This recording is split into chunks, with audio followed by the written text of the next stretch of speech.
తెలుగు రాష్ట్రాల్లో ప్రజా ఆరోగ్యంపై నీలినీడలు కమ్ముకున్నాయి. ఏపీలో ఆరోగ్యశ్రీ సేవలు బంద్ అయ్యాయి. తెలంగాణలో ఇవాల్టి నుంచి సేవలు నిలిచిపోనున్నాయి. బకాయిలు చెల్లించకపోవడంతో ఓపీడీ సేవలు నిలిపివేస్తున్నట్లుగా ఆంధ్రప్రదేశ్ ప్రైవేట్ ఆసుపత్రులు ప్రకటించాయి. ప్రభుత్వం నుంచి బకాయిలను వెంటనే చెల్లించాలి అని డిమాండ్ చేస్తున్నాయి. వారంలోగా సమస్య పరిష్కరించాలి అంటూ వైద్య సేవ సీఈఓకి లేఖ రాశారు ప్రైవేట్ ఆసుపత్రి అసోసియేషన్ ప్రతినిధులు. ఆంధ్రప్రదేశ్లో ఎన్టీఆర్ వైద్య సేవ ట్రస్ట్ కింద సేవలు అందించే ఏపీ స్పెషాలిటీ ఆసుపత్రుల అసోసియేషన్ ఓపీ సేవలను నిలిపివేశాయి. తమకు ఏపీ ప్రభుత్వం నుంచి రావాల్సిన 2,000 కోట్ల రూపాయల బకాయిలను వెంటనే విడుదల చేయకపోవడంపై అసోసియేషన్ అసంతృప్తి వ్యక్తం చేసింది. ఇక బకాయిలు పేరుకుపోవడంతో సిబ్బంది జీతభత్యాలతో పాటు ఆసుపత్రుల నిర్వహణ, ఇంప్లాంట్స్ కొనుగోలు భారంగా మారుతోంది అంటోంది. బకాయిలు చెల్లించకపోతే ఎన్టీఆర్ వైద్య సేవ కింద ఓపీ సేవలు నిర్వహించలేము అంటూ హాస్పిటల్స్ అసోసియేషన్ లేఖ రాసింది. ఈ ఏడాది ఏప్రిల్లో కూడా ఏపీ నెట్వర్క్స్ హాస్పిటల్స్ బంద్ ప్రకటించాయి. బకాయిలు చెల్లించాలి అని డిమాండ్ చేశాయి. ఆ సమయంలో ప్రభుత్వం చర్చలు జరపడంతో ఆసుపత్రులు వెనక్కు తగ్గాయి. ఇప్పుడు మరోసారి బంద్ నిర్ణయం తీసుకున్నాయి నెట్వర్క్ ఆసుపత్రులు.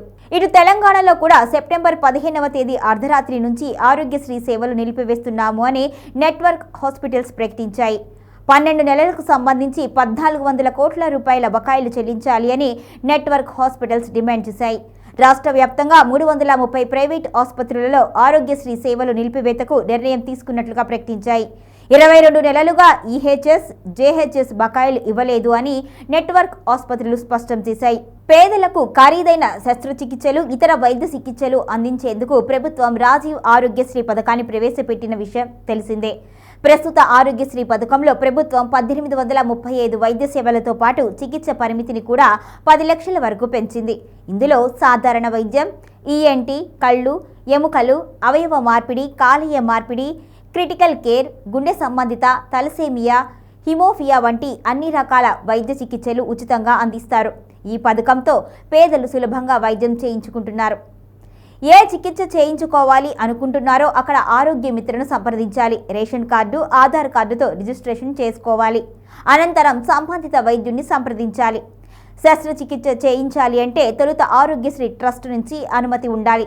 24 గంటల్లో ఈ అనుమతి లభిస్తోంది. అయితే ఆపరేషన్ అనంతరం ఉచిత మందులు, వసతి, భోజనం అన్నీ అందిస్తారు. డిశ్చార్జ్ సమయంలో 10 రోజులకు సరిపడా మందులు, రవాణా ఖర్చుల రూపంలో 100 రూపాయలు ఇస్తారు. ఇక దివంగత రాజశేఖర్ రెడ్డి ఎంతో ప్రతిష్టాత్మకంగా స్థాపించిన పథకం ఆరోగ్యశ్రీ.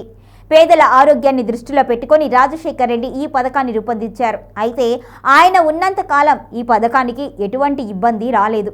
మరి వైఎస్ మరణానంతరం ఆరోగ్యశ్రీని ప్రస్తుత ప్రభుత్వాలు ఎందుకు నిర్వీర్యం చేస్తున్నాయి?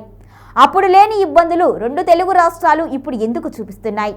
ప్రజల సంక్షేమమే మా ధ్యేయం అనే ప్రభుత్వాలు ప్రజలకు ఎంతో మేలు చేసే ఆరోగ్యశ్రీని పక్కన పెట్టి మిగిలిన పథకాల మీద ఎందుకు దృష్టి సారించాయి? సామాన్య, మధ్యతరగతి ప్రజలకు కనీస అవసరాలు అందించలేనప్పుడు ఈ ప్రభుత్వాల వలన ఉపయోగం ఏమిటి? వీరిని నమ్మవలసిన అవసరం ఏమిటి? గత ప్రభుత్వ బకాయిలు అని ప్రస్తుత ప్రభుత్వ చాతకానితనము అని ప్రతిపక్షాలు ఇలా ఆరోపణలు చేసుకుంటున్నాయి తప్ప వారి తప్పులు కనిపించడం లేదు. ప్రభుత్వం ఏ పార్టీదైనా అసలు బిల్లులు పెండింగ్లో ఉంచాల్సిన అవసరం ఏముంటుంది? ఆరోగ్యశ్రీ ఆగిపోవటం వలన ప్రజలు ఎన్ని ఇబ్బందులు పడుతున్నారో ఈ నాయకులకు తెలియడం లేదా అనే ప్రశ్నలు సంధిస్తున్నారు విశ్లేషకులు. రాజకీయ నాయకులకు ఎందుకు విద్య, వైద్యం అంటే అంత చిన్న చూపు? మరి మిగిలిన పథకాల మీద ఉన్న శ్రద్ధ ఆరోగ్యశ్రీ మీద ఎందుకు లేదు? ప్రభుత్వ పథకాలు అన్నీ సమానమే అయినప్పుడు కొన్నింటికి మాత్రమే నిధులు విడుదల చేసి మిగతా వాటిని తుంగలో తొక్కటం ఎందుకు? నిధుల కొరత ఉన్నప్పుడు, పథకాలు అమలు కష్టము అని తెలిసినప్పుడు ఎందుకు హామీ ఇవ్వాలి? అంటే ఓట్ల కోసం ఇష్టానుసారంగా హామీలిచ్చి అధికారంలోకి వచ్చిన తర్వాత మాట మార్చటం ఈ ప్రభుత్వాలకు అలవాటుగా మారింది అనేది ఇక్కడ స్పష్టంగా అర్థమవుతుంది. అటు చంద్రబాబు కానీ, ఇటు రేవంత్ రెడ్డి కానీ ఇరు రాష్ట్రాల ముఖ్యమంత్రులు ఆరోగ్యశ్రీ నిధుల విషయంలో చేసే జాప్యం ఎన్ని సామాన్య కుటుంబాలను ఇబ్బందులు పాలు చేస్తుందో వారికి అర్థం కావడం లేదా? ప్రభుత్వాలు సపోర్ట్ చేయకుంటే ఆరోగ్యశ్రీ ఎలా కొనసాగుతుంది? ఆరోగ్య భద్రత ఇవ్వలేని ప్రభుత్వం అలంకరణల మీద ఎందుకు మక్కువ చూపుతోంది? సుందరీకరణల పేరుతో రాష్ట్రాన్ని ఎంత తీర్చిదిద్దినా ఉపయోగం ఏముంటుంది?